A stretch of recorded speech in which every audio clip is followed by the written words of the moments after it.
niya. Nahulog sa kahon-kahon na. Ayaw, di ma. Hindi na ano na pala.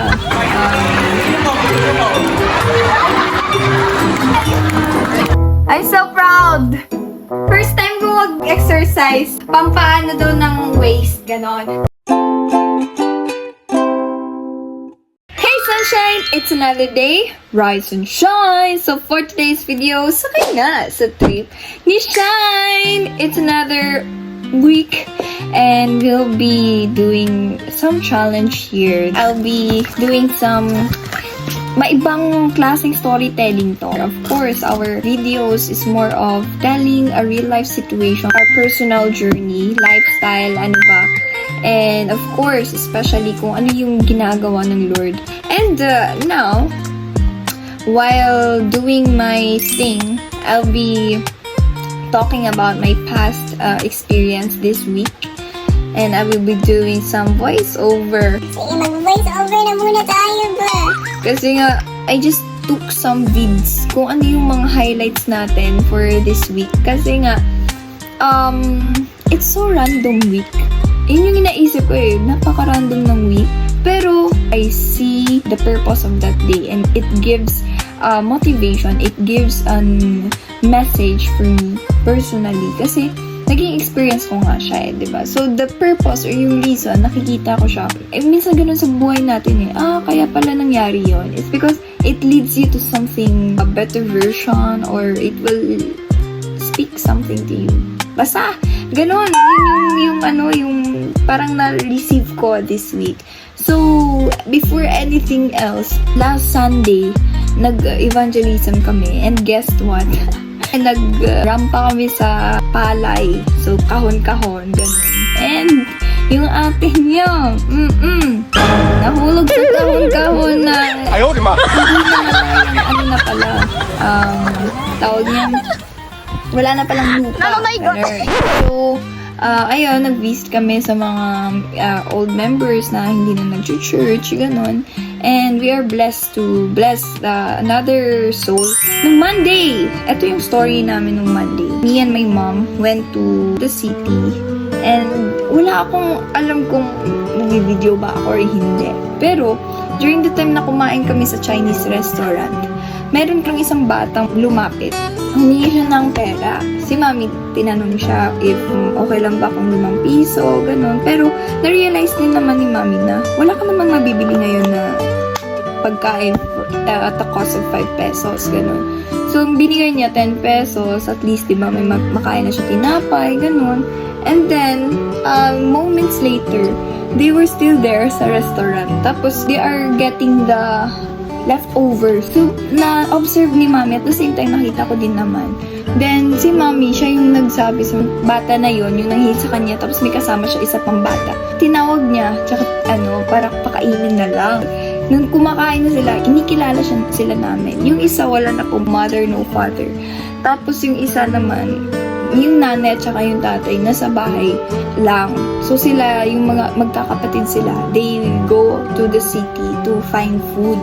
Doon ko na-realize that we should be thankful despite sa mga struggles na we are going through. Kasi if you have God in your life, you're really blessed. Next day,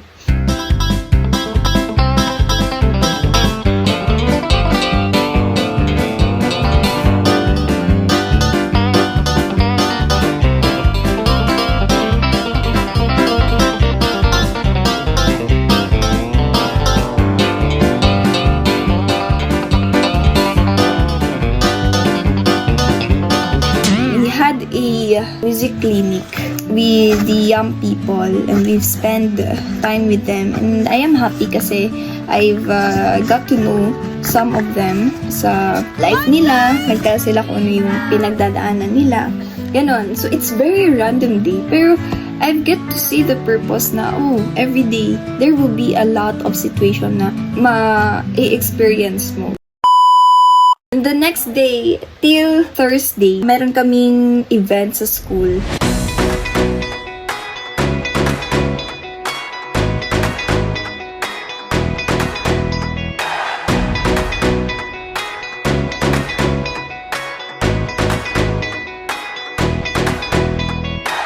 2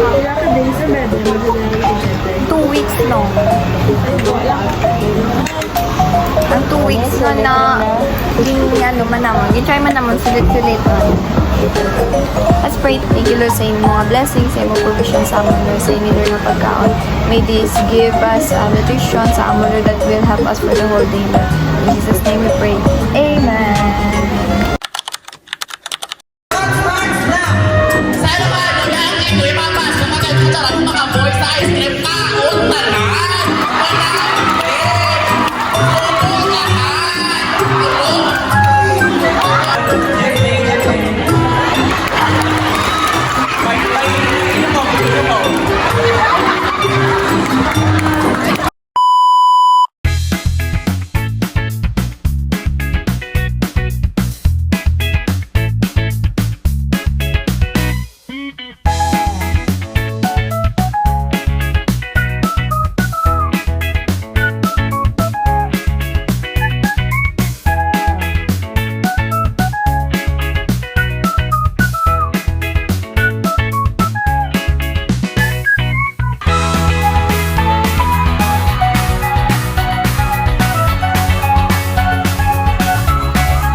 Hindi ako naman patapos yung bata.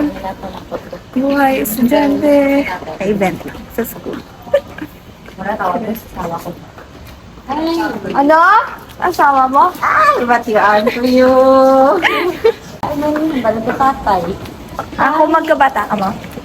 Sila yung gusto mo na. Na? Kaya gusto ko daddy kaya pa.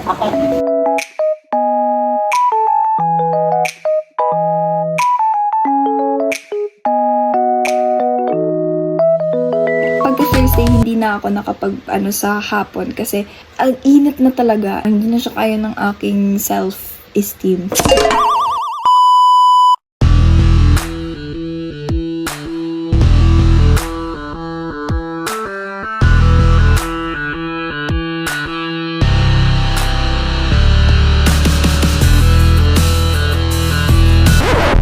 Guys!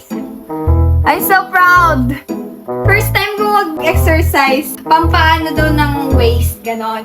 And I'm so proud kasi lumaki nga siya. Ang bilis! Ang bilis niya! Like, as in instant, sabi sa inyo eh, kunting, exercise pa. Kasi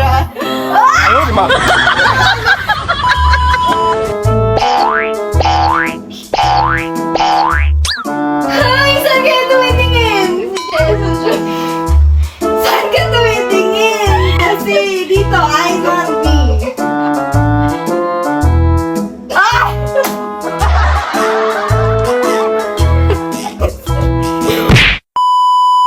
Hindi mo man maisip kung ano yung ma-experience mo for the whole day. Pero makikita mo naman kung ano yung result niya after the day ends. Ayun. So, for the whole week, God is really speaking and God is working sa life mo. Hindi mo lang nakikita, but God works in ways that we cannot see. So, be blessed. Every day na nabubuhay ka, you are blessed kasi maraming tao na hindi nararanasan yung nararanasan mo. So, we're done. Done na ako nag-voice over. Done na din ako aalis na kami for church. And this week, might be something new for us. For me, hindi siya about kilig-kilig, naninibago man ako. Kasi wala na si beloved ko dito sa vlog. Pero, I am blessed kasi we really experience things individually or personally with the Lord na something unique. Something na talagang masasabi mo, it is God. It will be a living testimony kasi na-experience mo siya. Yun! So, as I always say, shine for Jesus. I hope na naintindihan niyo yung vlog natin for this week. And, of course, like and subscribe and comment the next topic that we could share. Sana mag-comment po kayo kung anong topic na pwede natin ma-share para matry din natin yung mag-video tayo na pinag-iisipan.